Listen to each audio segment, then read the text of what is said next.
All right, let's dive right in. Today, we're going to explore a really provocative idea based on the work of author Xiaoyang Lin. And it's this: what if the facts we think are solid objective truths just aren't? What if objective reality itself is an illusion? To even begin to wrap our heads around that, we've got to go back almost a century to a very, very strange question. So picture this. You're at Cambridge University, right? The room is packed with some of the smartest people of the era. And onto the stage walks this disheveled-looking genius. He doesn't say much, he just pulls out a beat-up, broken alarm clock and asks the room this one simple question. And yeah, this actually happened. The man was the philosopher Ludwig Wittgenstein. You can imagine the audience was just stunned. He asks them, look, this clock is broken, but it's still right twice a day, purely by accident. So if you happen to glance at it at one of those two exact moments, is the clock correct? I mean, what do you even say to that? The whole room goes dead silent. And then he drops the bombshell. He says, language, our main tool for making sense of everything, is just like this broken clock.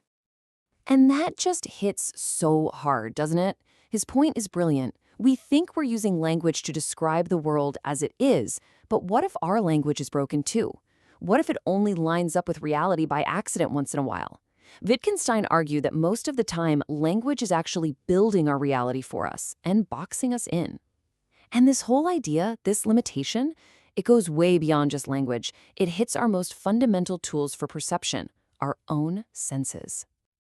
I mean, think about it. We trust our senses completely, right? Seeing is believing. That's the old saying.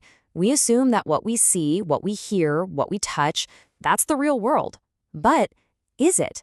How much of the actual world are we really taking in? Okay, this just shatters our whole human-centered view of the world. For a bee, that flower isn't just pretty. It's basically a glowing airport runway, painted in ultraviolet light that we are completely blind to. And to a goldfish in a tank, your hand isn't a hand. It's a giant, warm cloud of infrared heat coming right at it. They're living in totally different realities. And here's the kicker. Their reality is just as real as ours is. Let's really break this down. Grass isn't actually green. Green is just the name our brain gives to a certain wavelength of light it's processing. Your dog's brain processes that same light differently. So to your dog, the grass is kind of beige. The key takeaway here is huge. Everything you perceive, literally every color, every sound, every feeling, it's all just electrical signals that your brain is interpreting. It's not objective reality, it's your own personal, customized simulation of reality. So, this leads us right to the central problem that Xiaoyang Lin writes about. If my reality is so different from a bee's, and if it's even just a little bit different from your reality, then how can any of us claim to know what an objective fact is? And maybe even more important, what happens when our personal, subjective realities crash into each other? Lin has a name for this. He calls it the experience community. And it's basically our default setting as humans. It's a group where every single person is 100% convinced that their own personal experience is the absolute truth. The problem is, if what I see is my truth and what you see is your truth, and they don't match up, and neither of us is willing to budge, well, you're going to have a fight. Conflict is pretty much guaranteed. And this right here, this is the turning point. When people can't agree on what's real, when that common ground, that consensus just completely falls apart, it creates a vacuum, a big, gaping hole of uncertainty. And into that vacuum, something always rushes in to fill the space. And that something is power. This is how you get what Lin calls a power society. Now, the main goal of a power society isn't to figure out what's true. Not at all. Its goal is to stop the argument. It provides the official answers, and those answers are not up for debate. It gives you stability, for sure. It gives you order. But the price you pay is huge. You give up independent thought.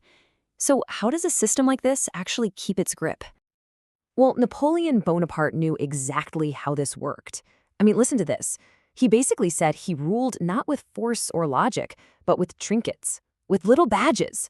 He understood that if he created the symbols of honor, if he defined what glory meant, then people would do anything to get those things. They would obey. He wasn't controlling facts. He was controlling the answers for what was important. And that right there is the engine of a power society. So in this kind of system, the operating principle is really simple. Truth is just whatever helps the people in charge stay in charge. As Lynn points out, thinking for yourself suddenly becomes dangerous because you might question the official answers. The media's job isn't to find the truth, it's to be a megaphone for those answers. Every argument turns into a win-lose battle for who's on top, and even new tech, like AI, gets co-opted to just spit out the pre-approved standard line. So you end up with two completely different ways of organizing a society. On one hand, you've got the power society. It's built on pure authority. Your job is to trust the leader, and every disagreement is a fight to prove you're right. But there's another way, what Lynn calls a civilized society. This one is built on consensus. The whole mindset shifts to win-win. Conflict isn't a battle, it's a chance to find common ground. And your trust isn't in a leader, it's in the process of coming to an agreement together. Okay, so how do we actually get there? How do we build that? Well, according to Lynn, the first step is actually pretty simple, but it's hard. You just have to acknowledge that the other person's reality, as they see it, is real to them. That's it. From that starting point, you can start to communicate, but not to win an argument, just to understand where they're coming from. You're not looking for 100% agreement, you're just searching for one tiny little piece of common ground, and then you build on that, piece by piece. And that really brings us to the core thesis of Xiaoyang Lin's work. This whole quest for a single, perfect, objective fact might be a wild goose chase. What's actually real, what actually allows us to live and work together, is consensus. And it's messy. It's never going to be perfect, it's never going to be complete, but it's that shared reality that we build together, one conversation, one small agreement at a time. So, that leaves us with one last thing to think about. A question to ask ourselves. In our own world, at work, with our families, especially online, what are we actually doing? Are we trying to build that messy, difficult consensus?